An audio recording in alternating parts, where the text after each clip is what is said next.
അതിന്റെ ഒരു നല്ല ക്ലാസ്, നല്ലതാണോ മോശമാണെന്നുള്ളത് പറയണം. കുറേ നേരം ഇങ്ങനെ സ്ക്രോൾ ചെയ്തിരിക്കണം, ഒന്ന് സ്റ്റോപ്പ് ചെയ്യുക. ഒരു ഇൻഫർമേറ്റീവ് വീഡിയോ ആണ്. നിങ്ങൾ ഈ വർഷത്തെ 10ാം ക്ലാസ് SLC സ്റ്റുഡന്റ് ആണോ, അല്ലെങ്കിൽ അവരുടെ റിലേറ്റീവോ ഫാമിലിയോ ഫ്രണ്ട്സോ കസിനോ ആരെങ്കിലും ആണെങ്കിൽ ഒരിക്കൊന്ന് ഷെയർ ചെയ്ത് കൊടുക്കണേ, ശ്രദ്ധിച്ചേക്കണേ. കഴിഞ്ഞ വർഷത്തെ SLC റിസൾട്ട് വന്ന സമയത്ത് ഏറ്റവും കൂടുതൽ A+ ആയ വിഷയമാണ് മാത്സ്. അപ്പൊ ഈ വർഷം തുടക്കം മുതൽ പഠിച്ചിട്ടില്ലെങ്കിൽ മാത്സിൽ A+ ഒന്നുള്ളത് ഷുവറാണ്. അപ്പൊ മാത്സിന്റെ ഫസ്റ്റത്തെ ചാപ്റ്ററാണ്, അത്ര ഇമ്പോർട്ടന്റ് ആയിട്ടുള്ള വെയിറ്റേജ് ഉള്ള ചാപ്റ്ററാണ് അരിത്മെറ്റിക് സീക്വൻസ്, സമാന്തര ശ്രേണി.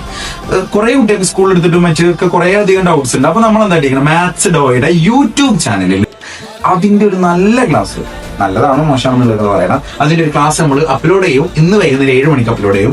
അപ്പോൾ നിങ്ങൾ ആ 10ാം ക്ലാസ് പഠിക്കുന്ന കുട്ടികളാണെങ്കിൽ ആ ക്ലാസ് കണ്ടു നോക്കുക. ഇഷ്ടപ്പെട്ടാൽ അഭിപ്രായങ്ങൾ അറിയിക്കുക, ഇഷ്ടപ്പെട്ടില്ലെങ്കിൽ അഭിപ്രായങ്ങൾ അറിയിക്കുക. നമ്മൾ ആ ഫീഡ്ബാക്സ് ഒക്കെ എടുത്ത് എല്ലാം ഈ വർഷം മൊത്തം നിങ്ങളെ സപ്പോർട്ട് ചെയ്ത് ഒപ്പം നിൽക്കാൻ പോവാണ്. ആൻഡ് ഓൾസോ നിങ്ങൾക്ക് ഡൗട്ട് കാര്യങ്ങളൊക്കെ ഉണ്ടെങ്കിൽ ക്ലിയർ ചെയ്യാൻ വേണ്ടിയിട്ട് 24/7 ഒരു 10-12 ഫാക്കൽറ്റീസ്, എല്ലാ വിഷയത്തിൻ്റെ ഫാക്കൽറ്റീസ് നമ്മുടെ മാത്സിലോയുടെ വാട്സ്ആപ്പ് കമ്മ്യൂണിറ്റിയിൽ അവൈലബിൾ ആണ്. നിങ്ങൾക്ക് വാട്സ്ആപ്പ് കമ്മ്യൂണിറ്റിന്റെ ലിങ്ക് വേണമെങ്കിൽ താഴെ നമ്പറുകളിൽ ജസ്റ്റ് ഒന്ന് മെസ്സേജ് ചെയ്യാണ്ട് മാത്സിലോയുടെ വാട്സ്ആപ്പ് കമ്മ്യൂണിറ്റിന്റെ ലിങ്കും തരുമോ ചോദിച്ചാൽ മതി. അപ്പം തരും, അപ്പം ഷട്ടപ്പെടെ തരും. സോ നമ്മളെ ഫ്രീ ആയിട്ട് ഈ വർഷം മൊത്തം ഒപ്പം കൂടി പഠിപ്പിക്കാൻ പോവാണ്. അപ്പോൾ ഒപ്പം നോളി അടിപൊളിയാക്കി. So all the best.